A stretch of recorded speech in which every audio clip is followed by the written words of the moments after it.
நம்ம எதிர்காலத்துக்காக ஏதாவது செலவு வரும் அப்படின்னா, முன்னாடியே நம்ம கொஞ்சம் கொஞ்சமா சேமித்து நம்ம பேங்க்ல போட்டு வச்சுக்கணும்.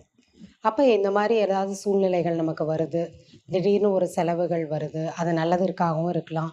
இல்ல ஏதாவது உடம்பு சரியில்ல, ஆப்ரேஷன் பண்ணணும். இல்ல ஏதாவது ஒரு விஷயங்களுக்காகவும் இருக்கலாம். ஸோ பாசிட்டிவாவும் இருக்கலாம், நெகட்டிவாவும் இருக்கலாம். ஆனா அதெல்லாம் எதிர்கொள்றதுக்கு நமக்கு தேவை அப்படின்னு புரிஞ்சுகிட்டு சேமிக்க ஆரம்பிக்கிறாங்க. இது ஒரு தொலைநோக்கு பார்வை. அதே போல தான் உள்ளுக்குள்ளேயும் நம்ம தொலைநோக்கு பார்வையோட இருக்கணும். நமக்குள்ள ஏதாவது ஒரு பலவீனம், குறை இருக்கு, தவறுகள் இருக்கு. இல்ல மற்றவங்கள ஒரு டிஸ்டர்ப் பண்ணக்கூடிய ஒரு சுபாவம் நம்மகிட்ட இருக்குன்னா, இத நம்ம அப்படியே விட்டுட்டோம் அப்படின்னா, கொஞ்சம் தான் மத்தவங்கள டிஸ்டர்ப் பண்ணுது. ஆனாலும் கூட நாளாக ஆக அது அதிகமாயிட்டே போச்சுன்னா, நம்மளுடைய உறவுகள் என்ன ஆகும்? என்னுடைய குறைகள் எந்த அளவுக்கு என்னை சுற்றி இருக்கிறவங்கள